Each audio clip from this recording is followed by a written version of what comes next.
윤석열 대통령 탄핵안이 통과되면서 국정 운영은 한덕수 권한대행 체제로 전환됐습니다. 국민의힘은 이른바 한동훈 책임론이 분출하고 있습니다. 최재인 대통령 리더십 연구원장 그리고 김광삼 변호사와 관련 내용 짚어보겠습니다. 어서 오십시오. 안녕하십니까? 네, 안녕하십니까? 네, 먼저 한동훈 대표 책임론부터 좀 살펴보겠습니다. 사실 조금 전까지 한동훈 대표가 사의를 표명하는 기자회견을 열 거다 이런 소식이 들어왔었는데요. 그러다가 또 직전에 취소가 됐다 이런 소동이 좀 있기도 했거든요. 한동훈 대표 책임론이 좀 거세지고 있는 모양새인데 한 대표 거취 어떻게 보세요? 일단 최고위원들이 전부 이제 사퇴를 했지 않습니까? 예. 그러니까 본인이 현재 대표직은 유지하고 있습니다. 말하자면 시체말을 명함은 갖고 있죠. 그러나 사실상 권한을 행사할 수 있는 여건이 완전히 무너져 버렸기 때문에 사실상 사퇴는 뭐 시간 문제라고 보고 다만 비대위원장을 본인이 당원 당규하면 본인이 새로 임명을 할 수도 있습니다. 예. 그 마지막 후속적인 비대위를 본인이 직접 임명하나 권한을 행사하고 물러나갈지 아니면 그야말로 완전히 손을 털고 백기투항을 할지 이 두 가지 경우수를 놓고 아마 고민을 하지 않을까 싶습니다. 그리고 아마 최악의 경우 본인이 비대위원장을 겸한다고 나설 수도 있습니다. 이런 경우는 아주 이제 특수한 경우인데 그 가능성이 이제 적다고 보고 어쨌든 지금은 현실적으로 한동훈 대표가 이선 후퇴할 수밖에 없는 상황인데 어떤 모양을 마지막 갖추고 뒤로 물러나가느냐라는 것을 지금 시시각각 고민하고 있다고 봅니다. 예, 그런데 사실 어제까지만 해도 뭐 끌어낼 테면 끌어내봐라, 뭐 절대 사퇴는 없다 이렇게 강경하지 않았습니까? 근데 이제 불가피하게 될 수밖에 없죠. 일단 당원 당규에 보면 선출직 최고위원 4명 이상이 사퇴를 하게 되면 당대표 체제가 무너지게 돼 있어요. 그런데 예. 지금 뭐 공식적으로 발표한 게 이제 장동혁 최고하고 그다음에 진정호 최고 아닙니까? 결과적으로 이제 나머지 친윤계 최고위원들이 사퇴하겠다고 하기 때문에 뭐 결국 한동훈 대표는 대표직을 이제 그만둘 수밖에 없다 이렇게 볼 수밖에 없어요. 근데 아마 여기서 좀 끝이지 않을 거예요. 이제 친윤계의 어떤 엄청난 공격이 시작이 되는 것이고, 그리고 설사 당 대표를 만에 하나 그만두게 되면 또 뭐 제명을 하겠다는 또 칼을 들이댈 겁니다. 그래서 예. 아예 뭐 당에서 씨를 말리려고 하는 그런 상황이 전개될 가능성이 크다고 이렇게 봐요. 근데 어차피 이건요 탄핵이 가결되면 예상됐던 겁니다. 그렇지만 이제 한 대표 입장에서는 뭔가 민심이랄지 여러 가지 그런 것들을 지지를 받으면서 등에 업고 버텼어야 하는데 그게 쉽지 않고 지금 최고위원 중에서 이제 친한계로 분류된 가장 결정적인 역할을 하는 게 장동혁 최고 아닙니까? 이 장동혁 최고가 굉장히 좌고우면을 많이 했어요 그동안. 그러다가 지금 상황을 본인이 판단하고 사퇴를 하겠다고 했기 때문에 그때부터 한동훈 대표의 체제는 흔들리기 시작했다 이렇게 봅니다.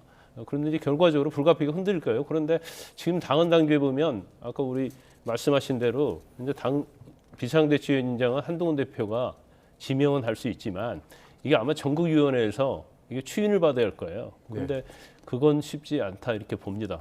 그러면 이제 어떤 형식이든지 한동훈 대표는 대표를 그만둘 수밖에 없는데 그 시점이 언제냐 이렇게 볼 수밖에 없고 아마 오늘 아마 결단을 내리려고 했다가 아마 내부적으로 뭔 변수가 생긴 것 같아요. 그래서 4시에 사퇴 기자회견을 하려다가 뭐 시간만 변경된 건지 아니면 또 다른 생각을 하고 있는 건지 그건 뭐 판단하기 어렵습니다. 예, 그 기자회견을 예고했다가 취소한 것 이 자체로 굉장히 복잡한 심리가 읽히는 건데 원장님께서는 한동훈 대표가 버틸 수 있을 거라고 생각을 하십니까? 일단 복잡하고 내부 친한계 내부에 상당히 갑론을박이 많았다고 봅니다. 지금 일단 한동훈 대표 체제가 지금 무너졌다라고 하는 기정사실한데 문제는 그 이후에 어떻게 하느냐인데 이후에 한동훈 대표가 뭔가 당내에서 도모를 하려면 본인이 한동훈 세력이 있어야 되지 않습니까?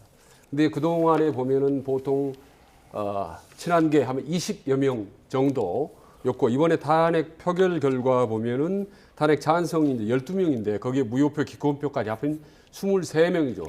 그러니까 맥시멈 최대한 잡으면 한동훈의 당내 세력은 23명 정도 된다라고 보여지는데 그나마 결속력이 없던 거죠. 똘똘 뭉치질 않았어요.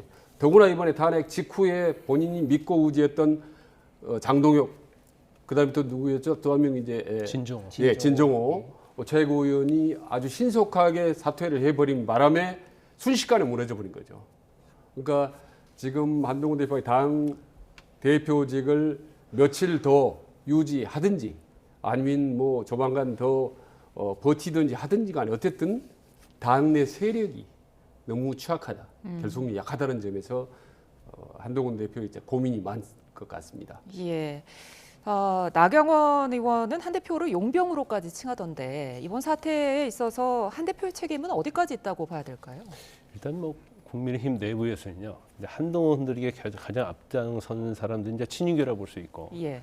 그 다음에 향후에 뭔가 대권 잡룡이라 할 수 있는 사람들이 있어요. 왜냐하면 한동훈 대표가 건재하고 민심을 얻고 결과적으로 대세론으로 가버리면 그 사람들 설 자리가 없거든요. 그러니까 나경원이랄지 홍준표 이런 분들이 가장 이제 한동훈 대표에 대해서 노골적으로 이제 공개를 하고 있다 이렇게 봅니다. 그 용병이라는 얘기를 하는데 용병이라는 것이 무슨 의미겠습니까? 뭐 그냥 임시적으로 데려다 쓴다는 거 아니에요. 그럼 그 용병이라고 한다고 한다면 그걸 누가 데려다 쓴 거예요? 그 한동훈 대표는요, 그냥 데려다 써서 임명한 게 아니고 국민과 당원들의 63%의 지지를 얻었거든요. 근데 이제 당이 이렇게 어렵게 하다 보니까 결과적으로 서로 정치적으로 이제 이해관계가 있다고 이렇게 보는데, 지금 우리가 박근혜 전 대통령 탄핵 때 보면 탄핵 가결됐잖아요. 보수가 엄청 분열했습니다. 찬반으로. 그 다음에 탄핵 인용이 됐고, 그 다음에 대선 치렀는데 완전 패배했지 않습니까? 똑같은 길을 걷고 있는 거예요. 그런데 저는 개인적으로 볼 때는 지금 국민의 입장에서도 하는 얘기가 계엄은 잘못됐다 얘기를 하고 있잖아요. 그럼 먼저 진정한 사고가 있어야 하는 거고, 그 다음에 정말로 지금 보수 측에서는 이재명 대표에게 대통령제를 줘서는 안 된다는 게 상당히 많은 의견이거든요. 그렇다고 한다면 탄핵에 찬성했던 반대했던 이제는 통합해야 할 때죠. 그런데 그게 아니고 당권의 주도권 갖고 이렇게 싸우는 형태의 이런 모습은 이제 국민의 입장에서 보면 저런 국민의힘을 누가 지지할 수 있겠습니까? 그래서 지금 저런 갈등 자체는 지금 오히려 그렇지 않아도 완전히 뭐 괴멸 수준으로 내려와 있는데 이제 패배의 지름길로 가고 있지 않은가, 이제 그런 판단합니다. 네. 한동훈 대표가 이 기자회견을 돌연 취소하기 앞서서 오늘 권성동 원내대표도 입장을 표명을 했습니다. 국민의힘이 여전히 여당이다 이런 표현을 썼는데, 이 내용이 결국에는 친한계, 그러니까 친윤계가 앞으로 국민의힘 당정을 운영해 가겠다라는 의지의 표현, 이렇게 봐도 괜찮을까요?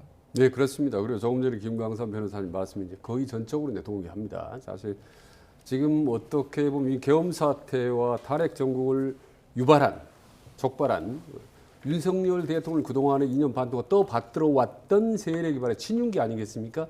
근데 그 친윤계 중에 핵심 선봉 대장이 지금 원내대표고, 오히려 탄핵 이후에 완전히 당의 세력을 장악한 상태란 말입니다. 그러니까 어떻게 보면 윤석열 대통령의 아바타가 지금 국민힘을 장악하고 전면에 나선 이 상태를 보고 국민들은 과연 어떻게 해석을 할지 모르겠어요. 그리고 다시 용병인데 사실 용병은 전적으로 데려왔지 않습니까? 그런데 요즘 그 우크라이나 러시아 전쟁도 보면 용병이 맹활약을 합니다. 그래서 용병 불가론이 아니라 필요한 것은 용병 활용론이죠, 사실은. 그런 점에서 지금 국민의힘은 사실 좀 잘못 가고 있는 게 아니냐, 방향을 잘못 잡고 있다라는 생각을 합니다. 그리고 아까 말씀드렸다시피 대권만은 절대 이재명이 주고 싶지 않다라는 게 지금 국민의힘 친윤계들 생각 아닙니까? 근데 지금 여론조사 해보면은 지금 대권주자 2위가 누굽니까? 1위는 이재명 되고 2위는 한동훈 아니겠습니까? 아마 내일 모레 또 대권주자 지지율 나올 텐데, 아마도 틀림없이 그때도 한동훈 대표가 아마 2위일 가능성이 높습니다. 제가 보기에. 근데 그 2위인 여권의 주자를 그냥 날린다? 뭘 가지고 어떻게 정치를 하겠다는 건지 아직도 저는 국민힘이 좀 정신을 못 차리지 않나라는 생각이 듭니다. 죄송하지만. 예, 민주당 박지원 의원은 국민의힘이 결국에는 분당까지 갈 것이다 이렇게 말을 하던데 어떻게 보세요, 이 부분? 분당의 가능성은 뭐 저는 없다고 저는 이제 방송에서 계속 얘기를 했었는데, 예. 이제 분당을 하면 국민의힘이 될 것도 분당에서 나간 세력 간에 이것은 이제 아주 완전한 패배의 지름길로 가고 있는 거예요. 그래서 지난 박근혜 전 대통령 때 경험이 한번 있지 않습니까? 그리고 60명 이상 되는 의원들이 나가서 했지만 결국 우리나라는 너무 양당 구조가 고착화되어 있어요. 그래서 제3당이 살아남을 수 있는 것은 굉장히 쉽지 않다 이렇게 보고요. 또 나간다고 해서 윤 대통령 관련된 탄핵 책임이 면해지는 건 아니거든요. 그래서 아까 말씀드린 것처럼 보수의 살 길은 이제까지는 매일 대통령이 있으면 왜 대통령을 공격하냐. 매일 통화하자 그런 얘기를 해놓고 이제 탄핵이 돼버리니까 오히려 그 분열을 더욱더 앞장서는 그런 모습을 보이고 있단 말이에요. 아까 용병 얘기할 때 제가 말씀 못 드렸는데 아니 한동훈 대표 데려올 때 용병으로 데려왔어요. 구원투수로 데려왔잖아요. 구원투수로. 근데 이제 와서 나경원도 마찬가지잖아요. 그때 한동훈 대표가 얼마나 선거운동 많이 하고 다녔지 않습니까? 공동선대위원장도 했었고. 그래서 이제 와서 이제 쓸모없고 자기의 어떤 정치적으로 이해가 달라지니까 이제 용병이라는 얘기를 이제 거침없이 꺼내서 이제 비판하고 있는데 뭐 제가 볼 때는 뭐 분당 가능성은 없고 한동훈 대표도 뭐 탈당 가능성은 분당 가능성은 없다고 보는데 변수는 하나 있을 수 있을 것 같아요. 어떤 변수냐면 만에 하나 지금 친윤계에서 한동훈 대표에 대해서 사퇴에서 그치지 모르는데 이게 더 나가서 만약 제명까지 간다고 한다면 한동훈 대표 입장에서는 정말 제명당하는 그런 경우가 생긴다고 한다면 정치를 그만둘 수는 없는 거예요. 그러면 세력이 작든 뭐 많든 간에 뭐 새로운 당을 만들 수 있는 일이 있을 수가 있겠죠. 가능성이 굉장히 희박하지만 그러면 그 새로운 당을 만들게 하고 분열을 하게 만든 건 결국은 지금 당에 남아있는 친윤 세력이다 볼 수밖에 없어요. 그러면 당은 쪼개지는 거잖아요. 거기에 지금 개혁신당의 이준석 대표까지 대선의 치르는 시기를 봐서 대통령을 출마할 수 있다 이렇게 보기 때문에 지난번 박근혜 전 대통령이 탄핵되고 나서 있었던 17대 대선이 거의 대접이 되는 겁니다. 안철수, 홍준표, 그다음에 문 대통령이 나왔잖아요. 그래가지고 형편없이 대선 치렀지 않았습니까? 그러니까 전에 학습 효과가 있음에도 불구하고 지금 자신들의 정치적 이익을 위해서 똑같은 행동을 하고 있다 저는 그렇게 봐요. 예. 네. 분당 관련해서 이제 말씀하신 저도 비슷한 생각입니다. 지난번 박근혜 대통령 탄핵 때 30여 명 현역 의원들이 김무성 전 대표와 함께 밖으로 나가서 새로 당을 만들었지만 무참하게 이제 패배했지 않습니까? 예. 그래서 지금 뭐 한동훈계가 20여 명인데 사실 막상 탈당 내지 분당한다면 뭐 10명도 아마 따라 나가기 힘들 거라고 보는 게 사실상 분당은 어렵다고 보는 거고 다만 이제 그렇습니다. 이번 계엄 사태나 탄핵 사태 어떻게 보면 양극단 정치의 결국은 폐해가 폭발해서 오늘 이 상태까지 왔다고 보거든요. 그렇다면 한동훈 대표는 이번 조기 대선이 실시될 경우에 본인이 직접 나가서 반드시 이번에 한번 뭔가 대통령 해보겠다라는 생각을 오히려 버리고 마음을 내려놓고 차제의 중도 정치를 한번 해보겠다. 중도 세력을 세력화하면서 양극단 정치의 폐해를 내가 한번 끊어보겠다라고 새롭게 깃발을 들고 내부 투쟁이랄까 내부에서 홀로서기를 한다면 저는 오히려 상당히 저는 가능성이 있다고 봅니다. 오히려. 그래서 당심은 지금 당내 세력은 적지만 지금까지 계엄 반대, 탄핵 찬성 이런 것들이 어떻게 보면 민심에 상당히 나름대로 부합된 행보를 한동훈 대표 해왔거든요. 그래서 앞으로도 7대 3 정도, 그러니까 7은 민심을 향해서 적극적인 행보로 중도 행보를 펴나가되 나머지 3 정도는 그나마 내부에 있는 친한계에 대한 결속력과 소통 능력을 절실히 발휘를 해서 이렇게 안팎의 투쟁, 내부 단결, 외부 중도 세력화라는 길을 치열하게 밟아가면 저는 오히려 지금 이 위기를 더 전화위복을 할 수도 있겠다는 생각을 해봅니다. 네, 원장님께서는 앞서서 친한계의 결속력이 약하다라는 것을 어떤 친한계 그리고 한동훈 대표의 맹점으로 이렇게 꼽아주셨는데 네. 그러면서 사는 길을 말씀을 해주셨습니다. 그러면 친윤 내지는 반한 계파들의 어떤 분열 내지는 친한 세력으로의 동조 이런 게 있어야 될 텐데 그게 가능하다고 보십니까? 그러니까 일단 친윤계는 똘똘 뭉쳤죠. 그리고 그 배후에는 어떻게 보면 이제 윤심이 작동하고 있기 때문에 상당히 견고합니다. 근데 거기에 반해서 친한계는 상당히 좀 느슨하죠. 그래서 필요한 게 이제 한동훈 대표의 정치력을 발휘해야 되는 이제 사실 그동안 친한계 내에서도 좀 한동훈 대표가 좀 제대로 이렇게 소통이 잘 안 된다 뭐 이런 얘기고 너무 좀 급하게 이렇게 치고 나가는 게 아니냐 뭐 이런 내부적인 좀 불만의 소리도 있었습니다. 그래서 이번 기회에 한동훈 대표는 정말 소통의 문제 적극적으로 좀 발의를 해서 내부 결속을 최소한 20명 정도의 결사대회는 확실히 구축을 해야 다음에 미래를 내다보는 거지. 그거 없이 그야말로 나 홀로 완전 정치하는 거는 어렵다라고 봅니다. 그래서 이번 고비를 계기로 한동훈 대표도 기존의 리더십 스타일을 확 바꿀 필요가 있다. 더 포용적이고 더 넓고 더 좀 탄력성을 발휘할 필요가 있다고 봅니다. 예, 어찌됐든 국민의힘이 지금 빨리 갈등을 좀 수습해야 될 텐데 어떤 방안으로 나아가야 될까요? 지금 눈앞에 아무것도 안 보이죠. 일단 당권의 권력 투쟁이 있기 때문에 일단 친윤이랄지 국민의힘 내부에서는 이제 한동훈 대표 사퇴 이제 쫓아내기에만 몰두하고 있어요. 당이 어떻게 되든 말든 지금 이제 거기 외에는 관심이 없다고 봅니다. 근데 굉장히 이 정치라는 게 아이러니컬해요. 왜 아이러니컬하냐면 윤 대통령이 굉장히 실정을 하고 그다음에 김건희 여사의 어떤 여러 가지 의혹 때문에 사실은 뭐 국민의힘 내건 대통령의 지지도가 폭망한 거 아닙니까? 그래서 이제 한동훈 대표는 변호와 쇄신 요구하고 김건희 여사에 대해서 공개 행보 자제랄지 그다음에 용산의 인적 쇄신을 얘기했어요. 이건 이제 국민의 눈높이에 맞는 얘기를 건의를 한 거죠. 그럼 우리가 생각할 때는 윤 대통령이 지금 탄핵을 당하면 국민의힘이 좀 더 쇄신을 해서 대표 중심을 모인다랄지 아니면 여러 가지 변화의 모습을 보일 거라고 생각했는데 오히려 대통령을 호위했던 사람들이 오히려 더 득세를 하는 아주 재밌는 상황이 된 거예요. 자, 대통령의 친윤 세력이면 사실은 대통령이 탄핵을 당하고 내란 수재죄로 처벌을 받게 되면 같이 없어지는 게 맞죠. 패족이 되는 거예요, 일종의 패족. 그럼에도 불구하고 오히려 어떤 당내의 역학구도랄지 이제 세력 싸움에서는 이제 친윤 세력이랄지 이제 그 기존의 세력이 강하기 때문에 결국 한동훈 대표 이제 버틸 수 없는 그런 상황이 온 거예요.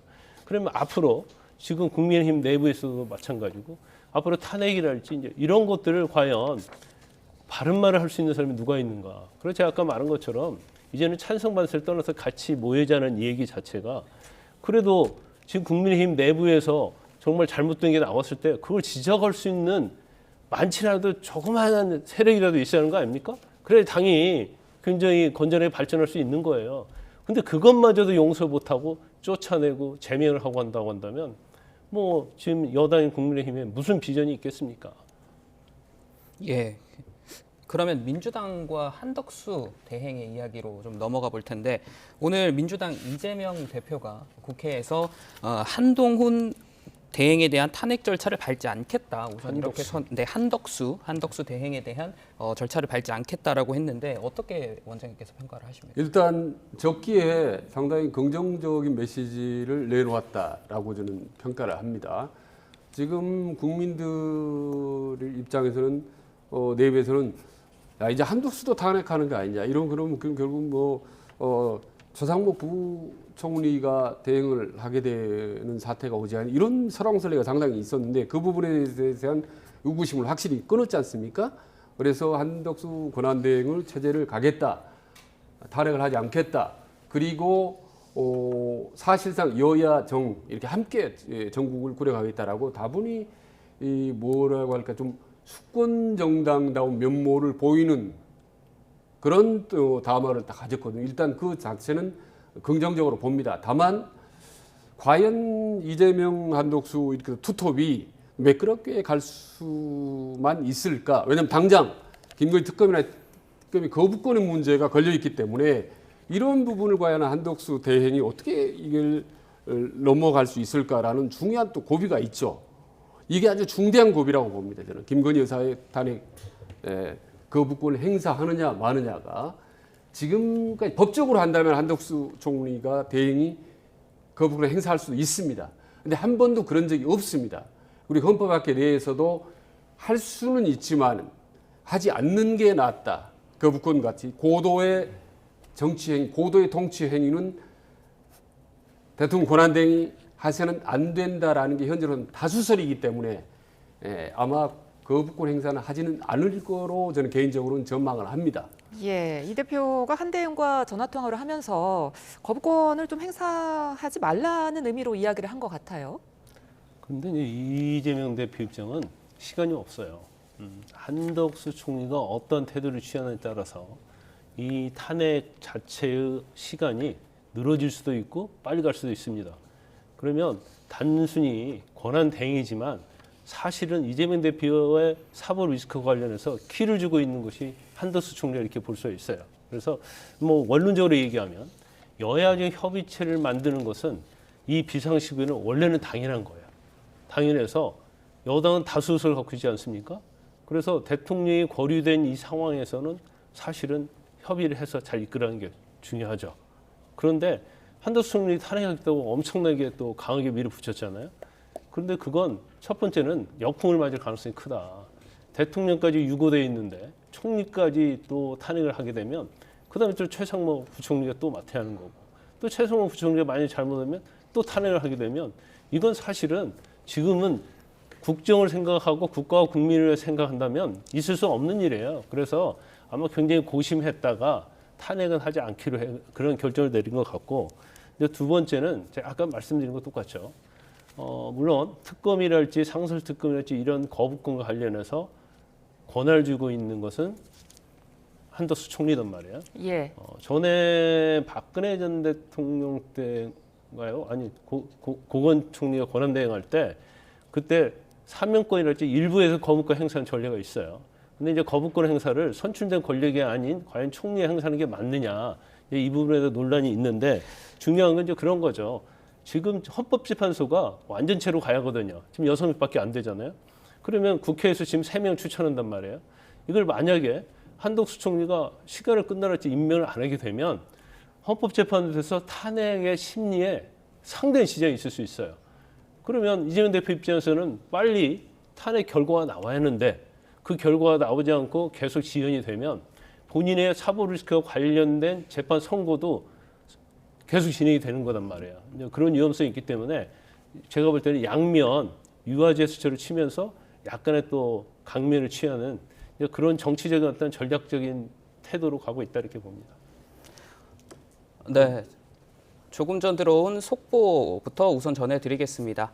한동훈 국민의힘 대표가 당초 오늘 오후 입장을 발표할 것으로 예상이 됐었는데 내일 오전 입장을 발표할 것이라고 합니다. 이 내용은 거취에 대한 내용이 들어갈 것으로 보이는데 한동훈 대표 오후에서 취소를 했다가 내일 오전에 입장을 발표할 것 그리고 거취를 표명할 것이다.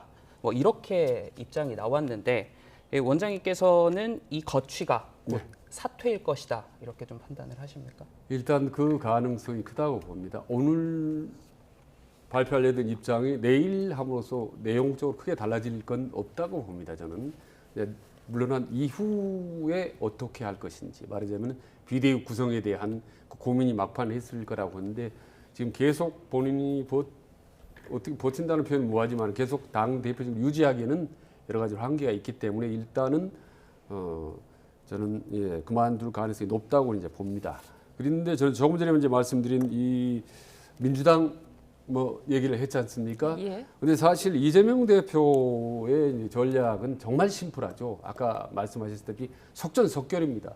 무조건 빠르게 대선 빨리 실시하는 거죠. 뭐든지 빠르게인데 지금 거기서 만약 한덕수 총리가 거부권 행사하고 거기에 제동을 걸 경우 민주당 전략 아주 간단합니다. 다시 권한 대행을 탄핵하면 되는 겁니다. 아주 그렇기 때문에 한덕수 대표 권한 대행은 거부권 행사하기가 쉽지 않다라는 거고 그리고 나머지 6인 체제에서 플러스 3명 추가로 3명의 헌법재판관을 선임하는 것, 임명하는 것 역시 가능한 한 조속히 해달라고 아마 이재명 대표가 강력히 요구를 내부적으로 했을 거고 이번 담화에서 공개적으로 요구를 한 거 아니겠습니까? 그래서 어떻게 보면 정국 운영 키는 사실 어떻게 보면 사실 이재명 대표가 쥐고 있는 거나 다름없는 상태입니다. 이거를 한덕수 대행이 어느 정도로 버티고 어느 정도 탄력성을 발휘할지 이게 이제 관건인데 어쨌든 전반적인 흐름은 이재명의 큰 흐름으로 가는 거고 다만 대선의 일정, 조기 대선의 시점이 제일 큰 관건 아니겠습니까? 이 부분이 이제 헌재가 쥐고는 있지만 전반적으로 민주당과 이재명 대표를 세게 압박하는 그 흐름으로 지금 몰아가고 있는 것 같습니다. 예. 자, 그렇다면 한덕수 대행의 권한 행사는 어디까지가 되는 거고 또 어디까지 해야 맞다고 보십니까? 근데 원래 제가 아까 말씀드린 것처럼 한덕수 총리는 선출된 권력이 아니에요. 예. 그래서 대통령 선출된 권력이기 때문에 국군 통수권이랄지 공무원 임명권이랄지 사면권이랄지 상당히 많은 엄청난 권한을 갖고 있죠. 우리나라 제왕제 대통령 권한을 갖고 있는 거예요.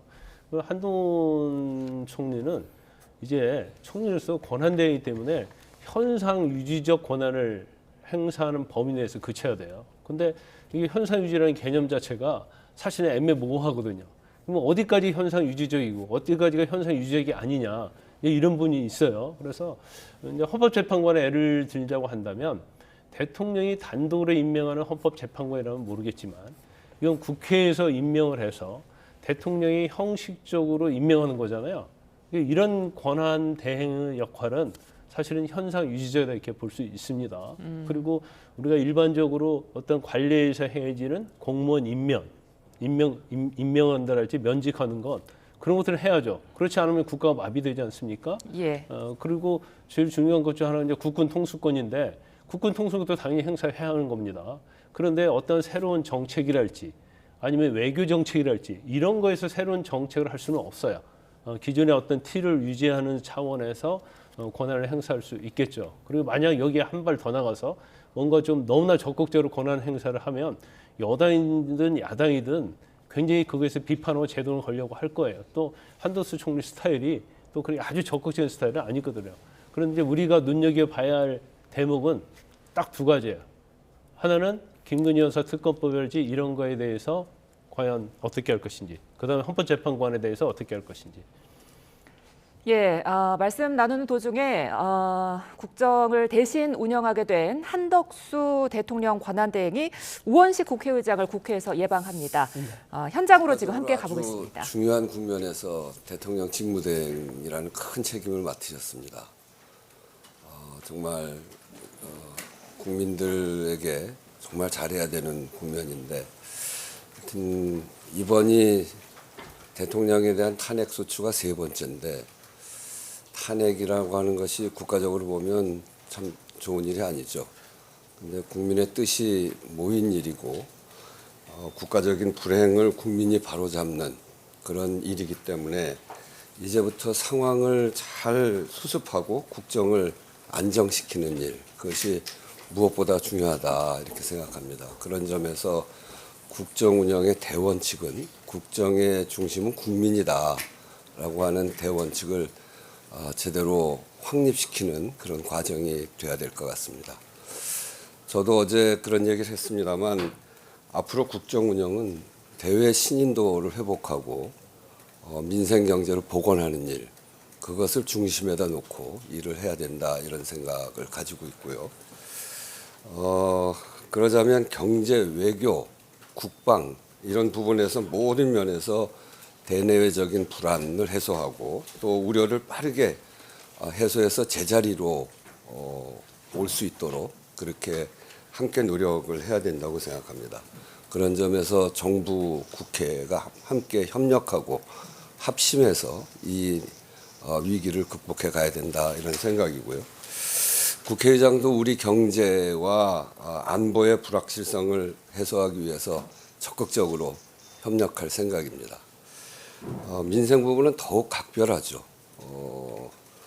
이 골목 경제, 바닥 경제가 정말 굉장히 어렵다는 게 국민들의 하소연입니다. 이제 그런 속에서 바닥 경제에 아주 가까이 가 있는 국회의원들의 역할이 매우 중요하고 그렇기 때문에 국회는 이것을 극복해 가는 데 있어서 더 큰 책임을 지고 또 역할을 해야 하는 그런 각오를 해야 된다 이렇게 생각을 하고 있고요. 저도 이 과정에서 각국 의회에 대한민국의 민주적 회복력에 대해서 신뢰해달라고 하는 그런 서신도 보낸 바가 있는데요. 앞으로 그런 속에서 우리가 빠르게 국정과 민생을 안정시키기 위해서 세계 각국에 우리의 이렇게 그 안정된 모습을 보여나가는 국민의 민생을 잘 챙겨나가는 모습을 보이는 것이 가장 강력한 민주주의 회복력에 대한 신호가 아닐까 이런 생각합니다. 우리 그 대행께서도 국회와 협력해서 이런 위기를 극복해야 된다라고 하는 생각을 갖고 계신 것으로 제가 알고 있고 어제 대행이 되시자마자 저한테 전화해서 오늘 약속을 이렇게 잡게 됐는데 이 협력의 중요한 출발이 아닌가 이런 생각을 하면서요. 탄핵이라고 하는 정치적 격변 과정에 불가피한 갈등도 있을 수 있습니다만 그럴 때일수록 여야 그리고 정부가 함께 힘을 모으는 일, 이것이 국민을 안정시키는 일이라고 생각하고 오늘 약간의 이견도 있긴 합니다만 그럼에도 불구하고 국회와 정부의 국정협의체를 구성하고 조속히 가동시키는 일, 그것이 매우 중요한 일이다 이렇게 생각을 하면서 국회와 이 국정의 중심은 국민이고 그리고 국회는 국정 운영의 동반자라고 하는 그런 민주적인 그런 국정 운영이 될 수 있도록 대통령 대행께서도 각별히 함께 힘을 모아 나가고자 그렇게 해주시면 감사하겠습니다. 특히 오늘 이것과 관련된 여러 가지 이야기를 비공개 과정에서도 이야기를 하고 많은 논의가 있기를 기대하겠습니다. 우선 이렇게 대단히 어려운 시기에 제가 의장님께 시간을 좀 내달라고 전화를 하자마자 즉각 수용을 해주셔서 정말 감사합니다. 어제 대통령 탄핵 소추안이 가결되었습니다. 대통령 권한대행 겸 국무총리로서 무거운 책임을 느낍니다. 현 상황의 조속한 수습과 안정된 국정 운영이 제 긴 공직 생활의 마지막 소임이라 믿고 전력을 다하겠습니다.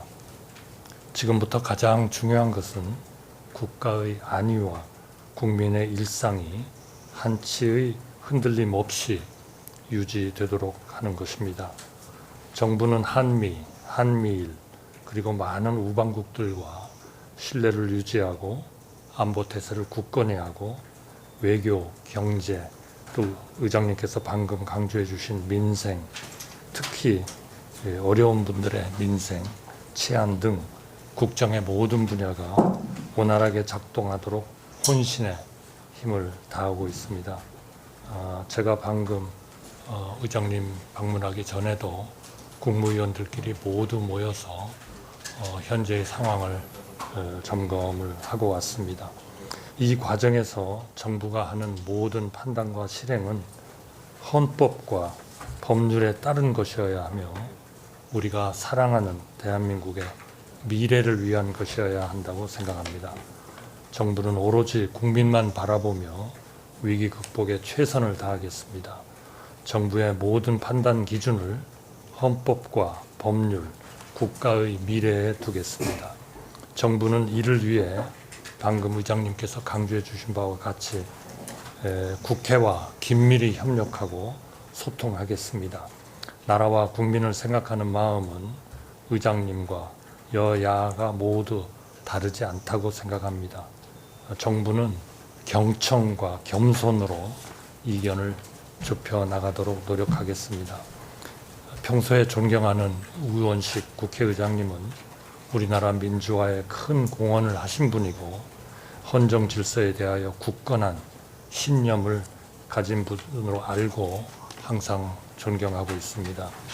의장님의 합리적인 리더십 아래 여야 정부가 협조하여 조속히 국정의 안정이 이루어지기를 기대합니다. 정부가 먼저 협조를 구하겠습니다. 감사합니다.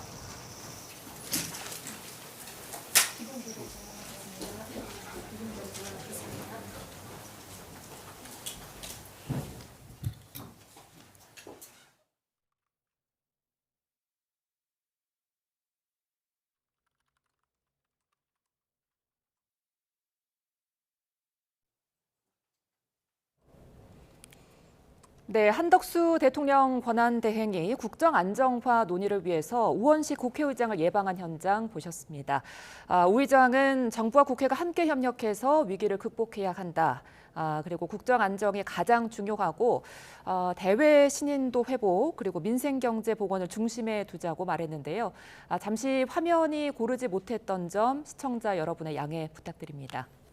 예, 그리고 한덕수 대통령 국무대행은 우원식 의장에게 감사를 표시하면서 국가의 안위와 국민 일상이 가장 중요하다고 했습니다. 그러면서 본인의 국정 운영을 공직 생활의 이 마지막 소임으로 생각하고 전력을 다하겠다고 했고요. 또 정부의 모든 판단의 실행은 헌법과 법률에 따를 것이라고 했고 정부가 먼저 국회에 협조를 구할 것이라고 이야기를 했습니다.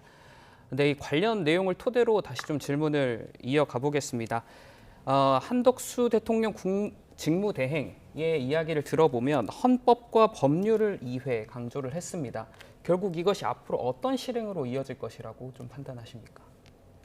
그러니까 어느 쪽이 먼저 제안을 했는지 모르겠지만은 지금 행정부의 수장과 입법부의 수장이 두 사람이 모여서 국정을 안정적으로 이끌어 가자라고 이렇게 손잡고 함께 협력 의지를 표명하는 모습을 국민 앞에 보여준 것, 이 자체가 상당히 이제 의미가 있다고 봅니다. 그리고 그동안에 상당히 이제 위헌 위법 논란들이 여러 가지가 많았지 않습니까? 뭐 이번 계엄 사태는 두말 할 것도 없고 그래 거부권이라든지 그런 면에서 한덕수 대행이 더 이상 위법 논란이 없이 충분히 국회와 서로 소통하겠다라는 모습을 보여준 거라고 봅니다. 다짐한 거라고 보이기 때문에 이후 그러한 갈등들, 정부와 국회와 어떤 갈등들이 이런 부분들이 좀 최소화되지 않을까 저는 기대를 해봅니다. 예, 조금 전 말씀드렸던 것 한덕수 대통령 직무대행 그리고 권한대행으로 다시 말씀을 드리겠습니다. 예, 김 변호사님은 어떻게 들으셨습니까? 일단 뭐 저건 당연히 해야 할 일이죠. 예. 그런데 이제 제가 저 장면을 보면서 생각나는 게 저렇게 만남을 하는 게 윤 대통령이 좀 했으면 어떨까 하는 생각이 들어요. 저런 소통을 이어갔으면 오늘의 이런 일이 일어나지 않을 거라 봅니다. 그래서 진즉에 대통령이 해야 할 일을 이제 위기 상황이 오니까 이제 권한대행이 하고 있다 이렇게 봐요. 당연히 뭐 국회 협조를 요구하는 게 맞겠죠. 또 여러 가지 또 의견을 드려야 하고 아무리 현상 유지적 총리라 할지라도 앞으로 이제 국정을 얼마 동안인지 모르겠지만 최하 뭐 2, 3개월, 6개월 이렇게는 또 해야 하는 상황 아닙니까? 예. 그럼 당연히 뭐 국회의장과 환담해서 도와줄 건 도와달라고 하고 그리고 뭐 저렇게 한번 튀면요 또 언제든지 총리가 또 전화할 수 있는 일이 생기고 또 어떤 입법이랄지 여러 가지 그런 것들에 대해서도 또 뭐 도와달라고 할 수 있는 그런 게 생기는 거예요. 그래서 우리가 만나고 하는 것 자체가 뭐 볼 때는 별거 아닌 것처럼 보이지만 소통할 수 있는 물꼬를 틀 수 있는 거거든요. 그래서 일단 한동수 총리가 뭐 아직은 제가 볼 때는 시작은 뭐 굉장히 무난하게 권한대행으로서 역할을 하고 있다 이렇게 봅니다.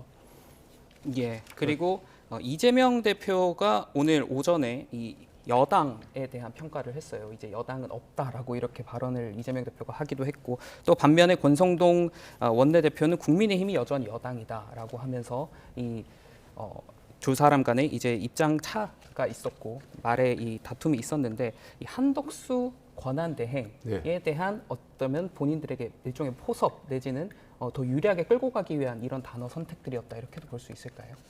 그렇죠. 그러니까 그동안에 2년 8개월인가요? 그 정도 여야 간에 완전히 협치가 중단된 거는 이재명 대표 쪽하고 어떻게 보면 친윤계 핵심들 간의 대화가 단절됐기 때문이 아니겠습니까? 지금 그 상태가 파국을 빚었는데 그렇다면 이후 한덕수 대행이 직무를 어떻게 하느냐가 중요한 문제인데 이 부분을 한 번 더 말씀드리고 싶어요. 그러니까 한 대행의 직무 범위를 과거에 고건 황교안 권한대행을 했지 않습니까? 그 직무에 비춰서 한덕수 대행의 앞으로의 어떤 권한의 직무의 활동의 어떤 범위를 말씀드리면 과거에 말이죠. 권한대행이 군부대를 방문하면은 예포를 대통령이 준하는 21발을 쐈습니다. 총리가 하면 19발 쌉니다.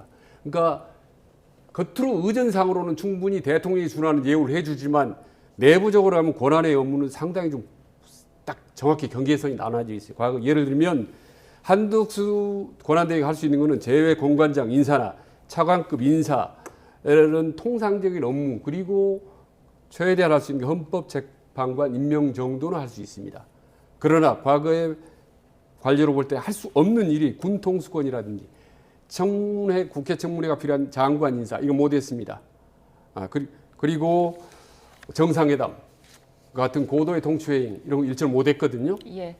그다음 거부권 행사도 거의 행사를 하지 않았습니다. 지금까지. 근데 이번 경우는 이제 워낙 특수한 행위이기 때문에 과연 한덕수 대행이 과거처럼 최소한의 유지, 어떤 최소한의 직무만 할지 아니면 의외로 적극적으로 권한 행사를 하게 될지 이게 이제 앞으로 전국을 풀어나가는데 중요한 그 관전 포인트 중 하나라고 봅니다. 예, 이제 끝으로 헌재 이야기 잠깐 해보겠습니다. 어제 윤 대통령이 탄핵 가결 뒤에 법치와 자유민주주의를 세우려던 노력이 허사로 돌아갈 것 같다. 하지만 그럼에도 포기하지 않겠다 이렇게 밝혔거든요. 헌재 좀 기대 볼만하다 이렇게 보는 걸까요? 현재 본인 입장에서는 그렇게 생각을 하는 걸로 보입니다. 예. 그게 이제 가능할지는 모르겠어요. 그런데 이제 계엄 자체를 이제 자유민주주의를 수호하기 위해서 했다는 말 자체는 사실은 그건 뭐 제가 볼 때는 뭐 누구도 이해할 수 없는 그런 이야기다 이렇게 볼 수밖에 없고요. 일단 대통령의 인식이 상당히 극단적인 인식을 좀 많이 하고 있다는 생각이 듭니다. 뭐 여러 가지 보면 뭐 2시간 만에 계엄을 뭐 해제를 했는데 어떻게 2시간 만에 계엄이 있냐 이런 얘기를 할지 예. 여러 가지 보면 사실 이제 상식적으로 이해할 수 없는 부분이 많이 있어요. 그리고 지금 탄핵 절차는 자유민주주의를 수호하기 위해서 하는 절차지 자유민주주의를 파괴하기 위해서 하는 탄핵은 아니거든요. 그럼에도 불구하고 오히려 이제 아주 인수계획처럼 그런 내용의 얘기를 아직도 계속 하고 있다 이렇게 봅니다. 그런데 뭐 일단 탄핵 인용 여부는 뭐 가봐야 알겠지만 현재 뭐 형사 사건이랄지 그다음에 이제 탄핵의 사유가 해당되는가에 대해서는 굉장히 많은 국민들이 그리고 다수의 법조인들이 해당이 된다고 보고 있기 때문에 대통령의 저런 뭐 담화 자체가 뭐 탄핵 수출할지 수사는 영향이 없을 거예요. 단지 대통령을 지지하는 세력들에게는 앞으로 어떠한 투쟁을 할 수 있는 이제 근거는 될 수 있겠죠. 그런데 그거 자체는 결국 나라를 혼란으로 더욱더 이끄는 그러한 담화밖에는 되지 않을 겁니다. 예, 그리고 야당은 1차 탄핵안에 비해서 2차 탄핵안에 내란죄를 핵심 사유로 해서 위헌성에 초점을 뒀다라고 했습니다. 이게 어떤 의도라고 보십니까? 이 헌재 심판 시간을 최대한 줄이려고 하기 위함이라고 보십니까? 네, 그렇다고 봅니다. 일단 뭐 대통령 입장에서는 기존에 어때 상당히 우리 민심과는 거리가 한참 먼 그런 인식 사고를 갖고 있다는 것이 여실히 드러나는데 문제는 지금 탄핵된 이후에도 계속 그 민심과 거리가 먼 인식이 행동으로는 표출될 거라고 봅니다. 이후 검찰이나 경찰의 어떤 소환 조사 혹은 뭐 수사 과정에서 본인의 의지를 또 적극적으로 표출을 하고 또 국민들을 향해서 어떻게 보면 보수층을 향해서 본인들이 또 자신의 입장을 계속 개진을 할 겁니다. 헌재에서도 마찬가지고 그래서 내란죄라는 이런 부분들에 대한 적극적인 본인의 소명을 하면서 다시 한번 보수와 진보 간의 대논쟁이 벌어질 가능성이 높다고 보는 겁니다.